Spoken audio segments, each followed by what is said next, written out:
Monday Health Minutes, sponsored by Valley Health. Hi, I'm Melanie Schaefer. Welcome to Monday Health Minutes with Valley Health. Summer is here and a lot of folks are chasing that golden tan. So is there a safe way to get tan? And what about the excessive sun exposure? How serious is that? We're talking with family nurse practitioner Montana Walmsley about that today. He's from Valley Health Apple Grove. Thanks so much for being here. Thank you for having me. You're welcome. This is great information because everybody wants that sun-kissed look. So let's start it off with UV rays and the different types of sun rays. Okay. Yeah, so there's three main types: UVA, UVB, and then UVC.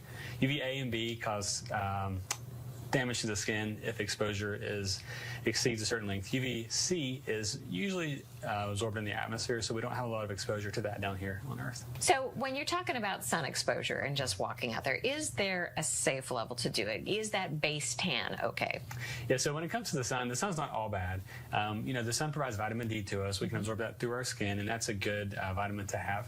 However, the sun can cause damage, so you want to limit the amount of exposure you have, especially unprotected exposure, namely without sunblock or sunscreen. Okay, so what kind of exposure are we looking at? Are there better hours of the day to head out there? I know everybody likes to think of their beach trip and getting out there and enjoying, the ocean and outdoors gardening and things like that and ball field games. Is there a safe time of day to do that? And then when do we need to really layer up a sunscreen? So I generally recommend patients to use like the UV index. It's an index that ranges from about 1 to 11.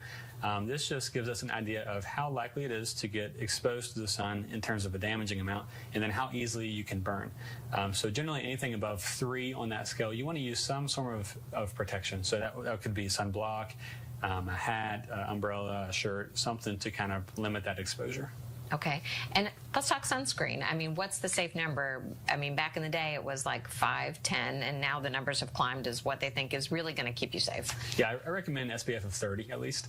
A sunscreen that will block both UVA and UVB at the same time. And generally we want to apply that about 15 to 30 minutes before we go out and are exposed to the sun, and reapply around every 2 hours or so. All right, so if you're showing up at the beach rubbing the sunscreen on, you're a little late. You're a little bit late, yes. All right, you need to do it preemptively. Let's talk about base tan. A lot of folks believe in the base tan so they don't get sunburned, but does that mean damage-free? Yeah, so it's not damage-free. Anytime you get a base tan or a sunburn, it's a reaction from the UV radiation occurring on your skin.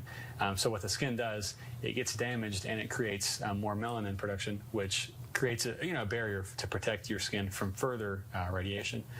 The same thing is used with sunscreen. It's a barrier that protects the radiation from your skin. So while it's not 100% risk-free getting that base tan, it can be one method, maybe not the most ideal method, but one method to prevent worsening damage. Okay, so what is a better alternative than maybe laying out on the beach? Or are tanning beds better, or self-tanners better? What's the recommendation? So I would recommend sunblock, like we talked about.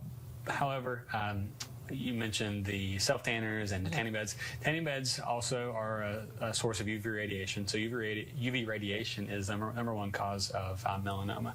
Which is skin cancer. Which is skin cancer, yes.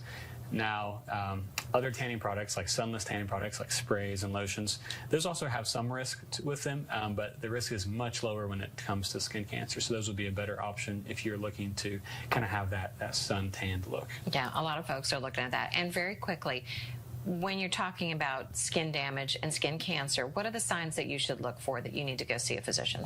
Okay, so there's different types of skin cancer, so there's different types of signs. One acronym I like to use is the ABCDE acronym. It stands for asymmetric, border irregularity, color, diameter bigger than 6 millimeters, and then evolving, so the lesion maybe is changing throughout time. All right, things that we can look for and protect ourselves as we head on into these summer months. Montana, thank you so much for your advice. We sure appreciate it. Thanks for having me. Thanks for checking in on Monday Health Minutes.